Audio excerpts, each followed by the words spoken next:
But if you're in the middle of a race and you need to use the restroom, what do? You don't have time to make a stop. So if you gotta go, you gotta go.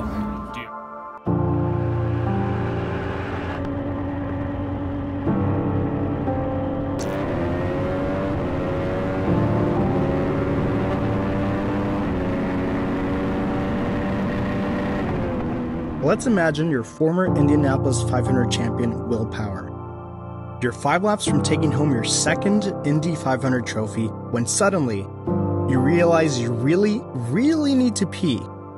Now if you were at home not piloting a 2-ton vehicle going over 200 miles per hour, you might think to yourself, well, I'll just hold it, duh.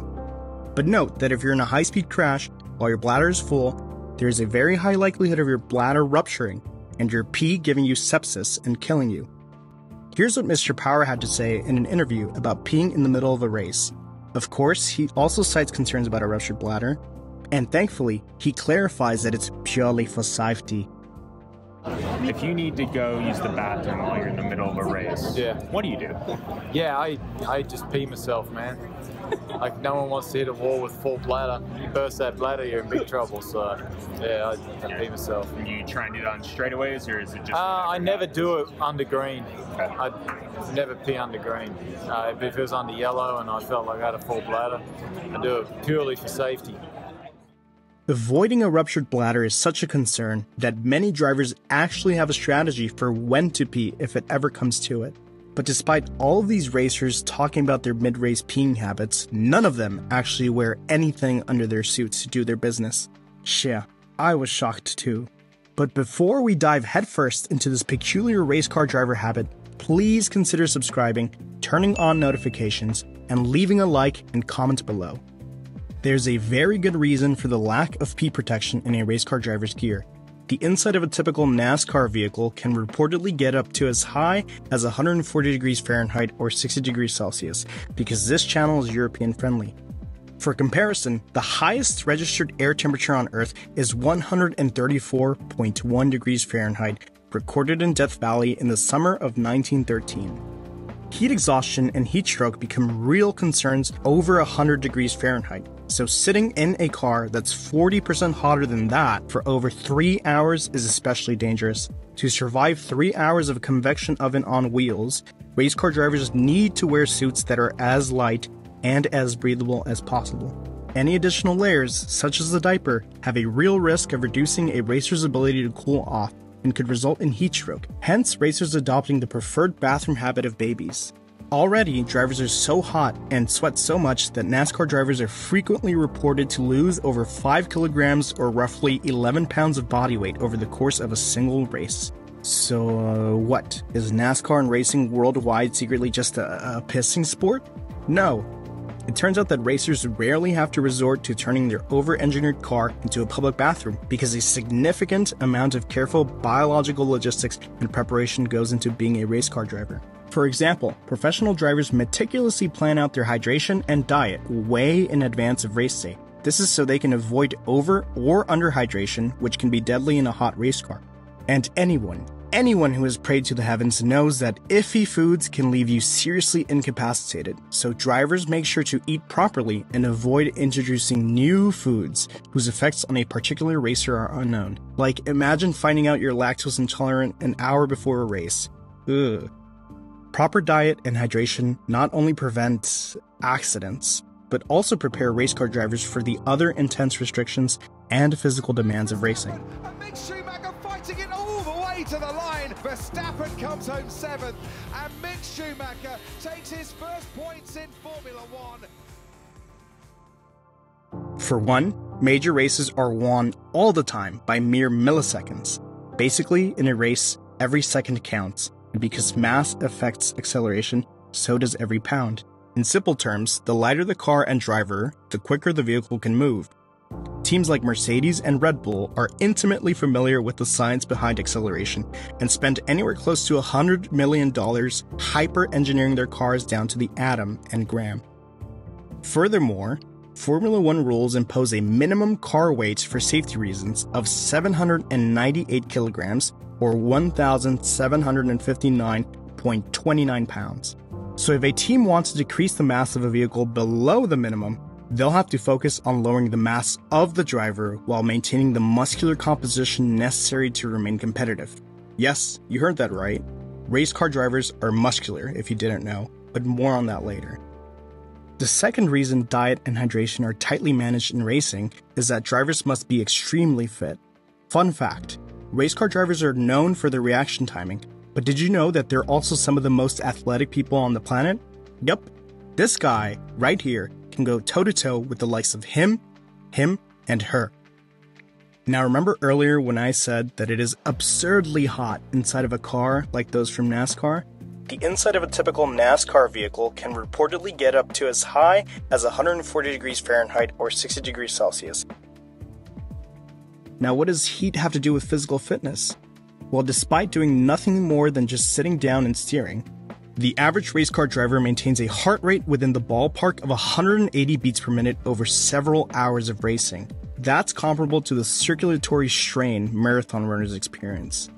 The heart and circulatory system of a typical race car driver must work extremely hard to remain cool. The bottom line is that under extreme heat, if one's organs aren't as efficient and strong as they need to be, heat stroke is guaranteed. Therefore, racers spend significant time off the track training to be in peak physical condition. Danica Patrick, one of the very few women in the sport and now retired, stated in a Sports Illustrated article that, as a professional racer, she would work out her entire body. She would lift weights and run cardio often, anywhere from 30 minutes to an hour. She even mentioned that she would do extreme strength yoga in a sauna to stimulate the physical strain on her body from the heat that builds up in a race car. Many other racers also report similar training regimens, which include strength, cardio, and heat stress on the body. Apart from training strength and cardio, race car drivers also have to pay special attention to training their necks. Racing vehicles often have incredible acceleration and braking potential. Not to mention that because they drive incredibly fast cars, race car drivers also have to contend with the rapid deceleration of high-speed crashes.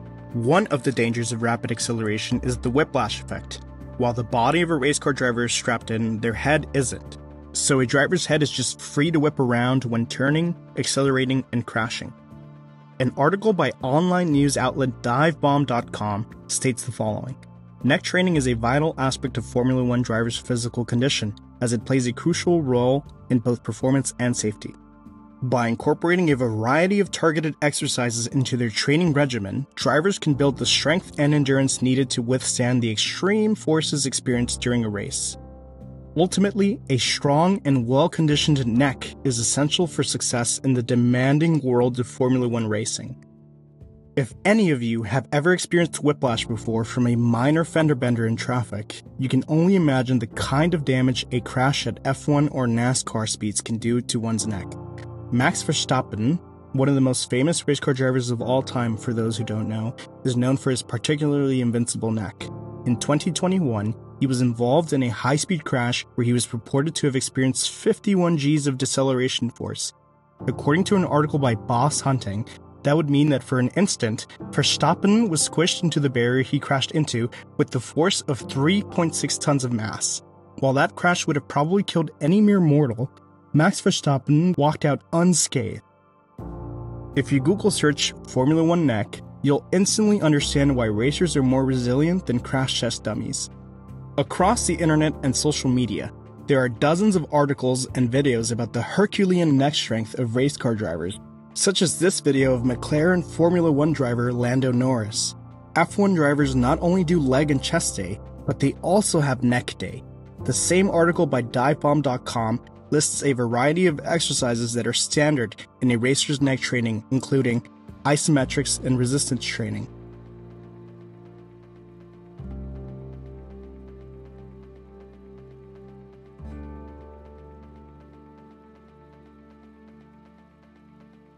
When I started researching this video, I had no idea I'd find out just how athletic race car drivers are.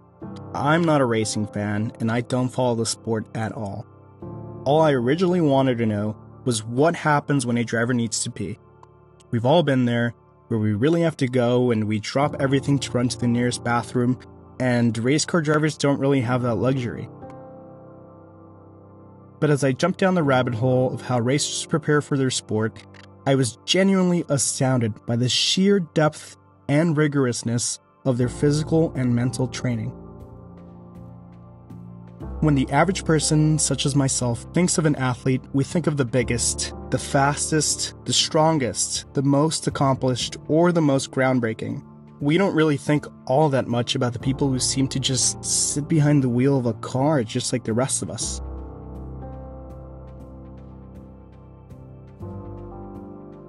But after seeing for myself just how far race car drivers will go to forge their own bodies to withstand the immense power their vehicles put out, I have a newfound respect for racing as a grueling sport and for race car drivers as exceptional athletes. I'm sure you do as well.